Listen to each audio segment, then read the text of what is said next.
places where they help them to set up all this infrastructure so that they can actually get clean water. But what happened is that the cost of building is so expensive. And in order for them to even make back that money, maybe it requires 30 years. So that's where, right, if you really look into the numbers, later if you have time, we can also look into the numbers of HyFlux. You realize that, do they make money based on revenue? Yes, they have the sales coming in. Okay, but if you look at this thing called cash flow, free cash flow, do you think their free cash flow is positive or negative? Every single year it is negative. The profitability, their earnings per share, every year is negative. Then how to sustain? You ask this question. Okay, the answer is they cannot sustain. Okay, that is why it went bankrupt. So for the people who know how to read financial statement, you will never ever invest in this company, even though the government say that this is being protected by the government. It's a blue chip company. Blue chip company can also make you become blue-black. Okay, if you invest without knowledge. Okay, so next we look at the second one, high development cost. So we look at like drug company, biotech company, they develop a drug to get the patent and everything, it costs a lot of money. Okay, and you also have to understand that even when it comes to patent, most of the patent lasts between 10 years to 12 years. So it is not forever. It is not forever. And even if let's say today you come up with a drug that potentially can cure certain cancer, okay, there's also a chance whereby another company will come up with a better drug to fix the same issue, right? And as a result, again, when there's competition, there will be a price war as well, right? So it doesn't mean that, you spend a lot of money, you come up with the patent, then you can 100% guarantee make a lot of money. So there's always this science and tech risk when it comes to pharmaceutical company. Right, next we look at disruptive technology. So again, we look at ChatGPT. These are all very, very disruptive. Okay, but yet at the same time, you realize that even though ChatGPT is the first one, but there are a lot of other companies right now that are coming out with similar technology. So as a result, okay, competition is also pretty strong as well. So it's the same thing when it comes to crypto. At the start, there's only a few crypto companies. Then after that, there's more and more coming into the market. And when there's so many people coming into the market based on this new technology, suddenly, okay, everybody also cannot survive. At the start, the first few can survive because they are the few players. But when more and more people come in, the market share become very, very diluted. So that's where you realize that all of them will all die together. So very interestingly, okay, when you look at this company called Google, you realize that 90% right of the money actually comes from this one. Let me just show you where is 90%. The Google advertisement. That means a lot of us, we go and search, then they spend on advertisement. So this is 57%. I remember there's another one that's also pretty high. So all the ads, all the ads. This one also ad revenue. So what happened is that, right, if let's say today, less and less people start to use Google, so you realize that, right, when there's less people using Google, will this ad revenue be affected? The answer is definitely yes. Okay, the answer is definitely yes. So that is also why when it comes to Google, this to me is also one of the biggest risks that they are potentially facing right now. So there will also be people telling me that, if you look at Google, right, they are focusing a lot on the cloud itself. So I think this is going to be the next big thing for Google. They're going to make a lot of money from there. Having said that, you look at them in terms of revenue, it is only contributing 7%. If let's say you tell me that the cloud is contributing 50%, then I think that this company is still relatively safe. But if they're only contributing 7%, okay, then the other 90% or 80% are being disrupted, then potentially I think the risk is still slightly higher as compared to the past. And so I hope again this gives us a better understanding when it comes to understanding the business itself. So you can see this is search engine market share in 2023. Google, okay, is at 93%. So okay, the good thing is, number one, they used to dominate the market. So that is really like the economic mode. This is really economic mode of Google. But we also share with you that economic mode, right, doesn't last forever. Okay, it can be there, but it is not 100% like a lifetime guarantee. There's no lifetime guarantee over here. Right, so what happened is that right now, ChatGPT is here to disrupt this. Okay, and as a result, Bing is actually owned by Microsoft. You can see that Bing right now is at 2.81%, and this number is increasing day by day.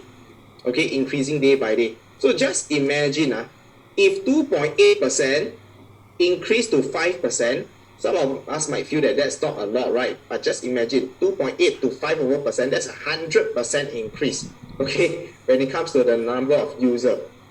Well, of course, that contribute back to the Microsoft in terms of advertisement. Will they also start to make money from that? The answer is yes. As a result of that, when all these start to increase, Google market share will also start to decrease. So this is also one of the things that we have to start taking note of. So there's actually more downside for Google, and there's actually more upside for the rest of the search engine that has got access to the ChatGPT or AI powered. So this one you all can actually go and do some search. Everything is so currently on Google as well as ChatGPT. Right. So again, this is just to share that Microsoft invested 10 billion into ChatGPT, and yeah, they're trying to disrupt the whole industry itself. Right. So let's talk about the last one, which is actually K. K is key people risk. So what exactly is key people risk, right? Again, this is quite self-explanatory. Okay, it also means that if your company rely heavily on one key person, so if this key person is no longer around, or this person decided to stop working, then of course the business might be affected. Alright, so can you all name me what are some of the names, okay, of people, the key people that you can think of that has got this key people risk? Okay, we have Elon, we have Steve Jobs, we have thanks for that. I saw my name, but don't worry, even without me, the business still can run. Okay, Jack Ma, Warren Buffett, fantastic. Okay, let's take a look. Wow, actually I can already foresee your answer. So we have number 1, Steve Jobs. Okay, and number 2, we have Elon Musk. And number 3, we have Warren Buffett. Right. So I think these are the very, very common names that we can actually think of. But having said that, right, I'm not sure if you guys actually are familiar with. Do you know who is Warren Buffett's successor? So if let's say Warren Buffett were to collapse, let's say during the AGM, too excited, collapse, okay, who will actually take over Berkshire Hathaway? Anybody know? Thanks for the trust in me. But it's not me, okay. It's not Charlie Munger as well, because why? Charlie Munger is the partner of Warren Buffett, but Charlie Munger is even older than Warren Buffett. So I don't think somebody older will have a higher chance also. Okay, yes, somebody got it correct, right? Is this guy called Greg Abel, Greg Abel. So you all can also go and do a research on that. But in fact, right, when we actually talk to Mary Buffett, okay, when it comes to this particular question, we also say, what happened, right, if your father-in-law passed away?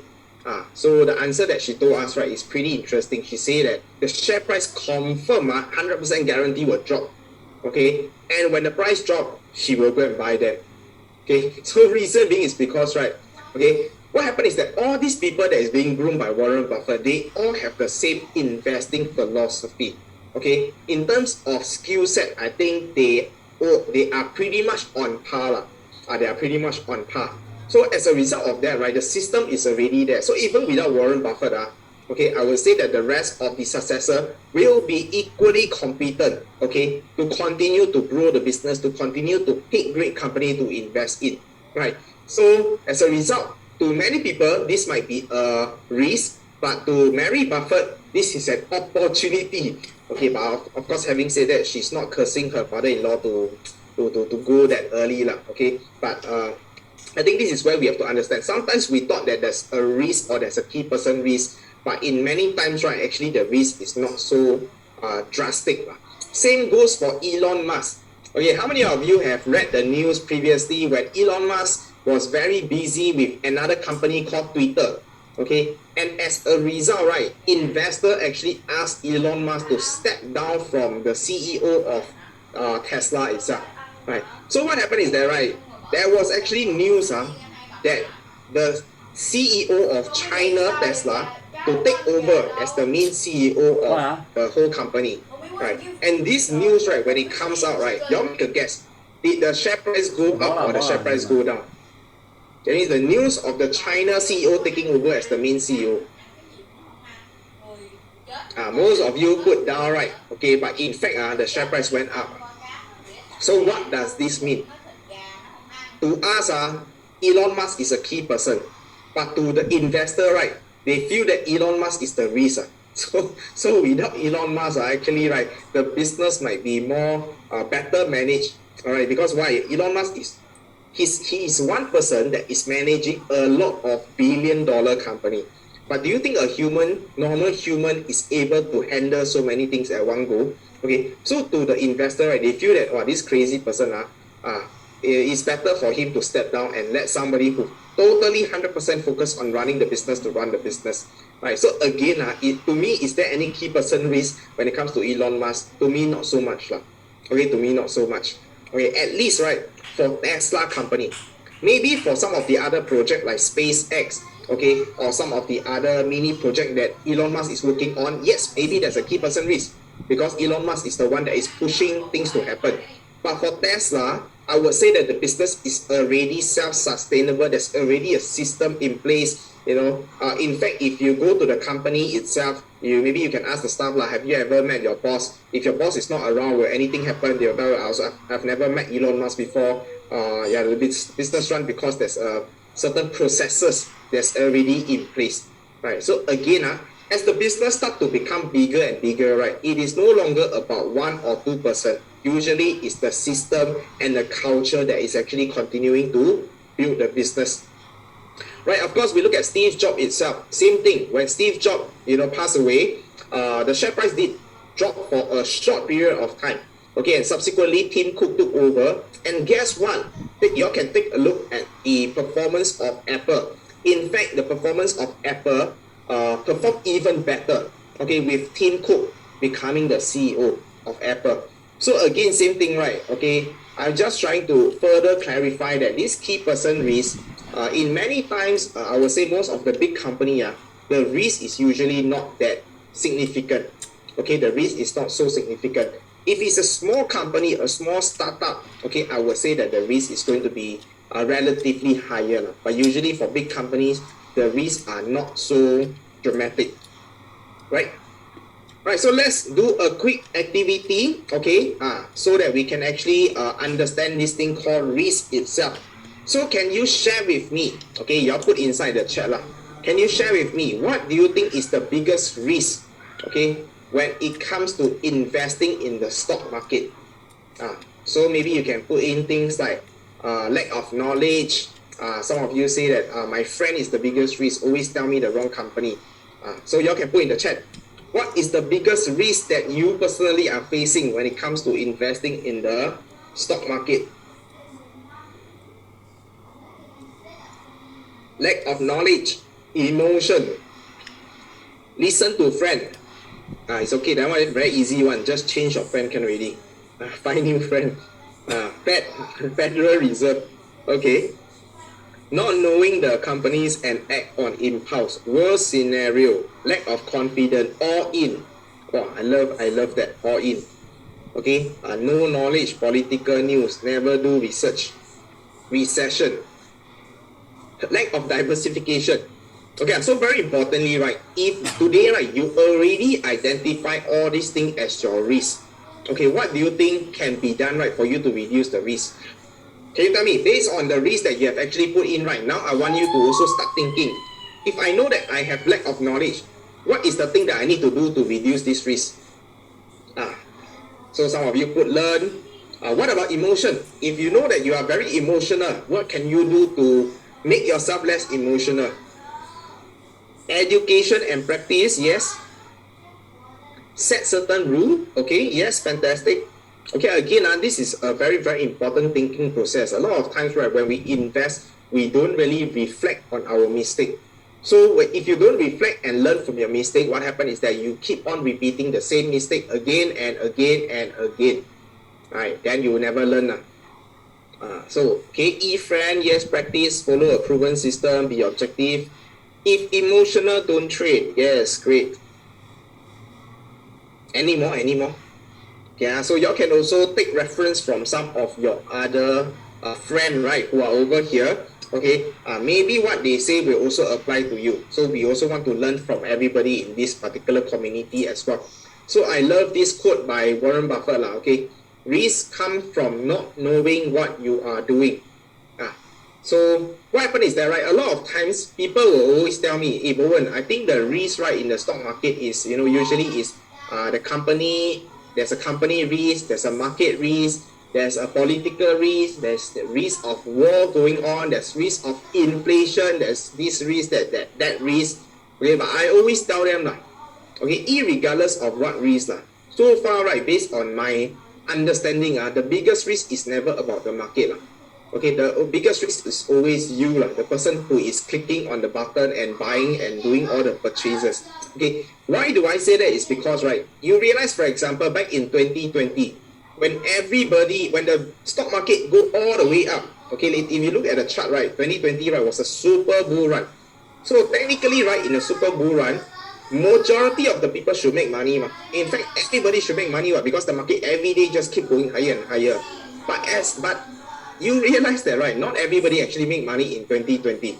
Okay, maybe I ask you guys here, how many of you, right, you make money, you make money in 2020, type money. If you lose money in 2020, type lose.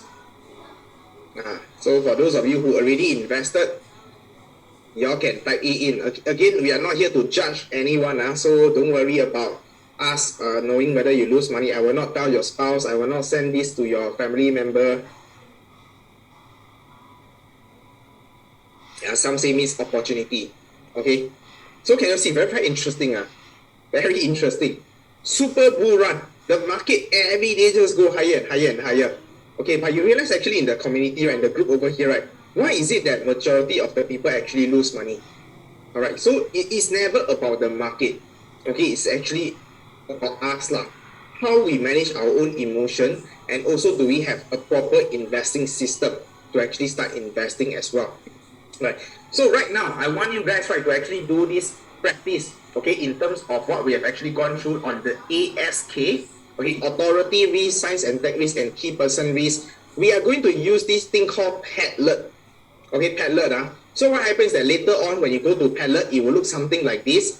And under the add comment, you can actually put in the company that you feel that have got authority risk. So later when you go to the link itself, you just click over here. Okay, just click either one of them.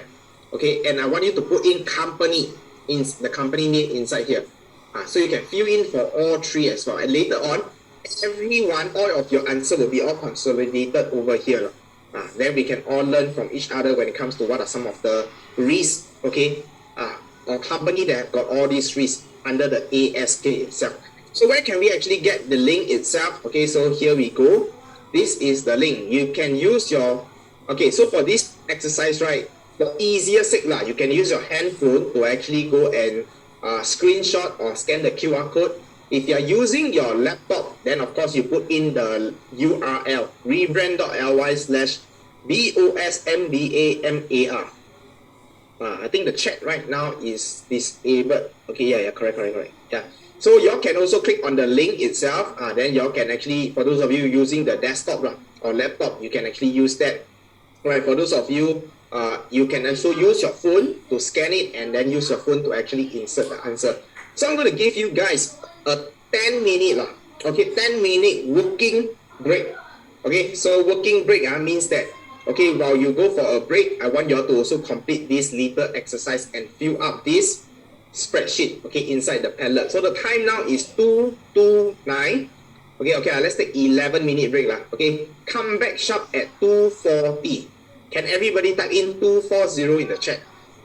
240 in the chat.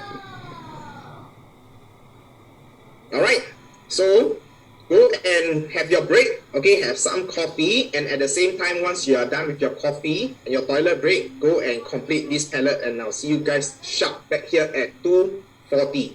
Right, see you guys later.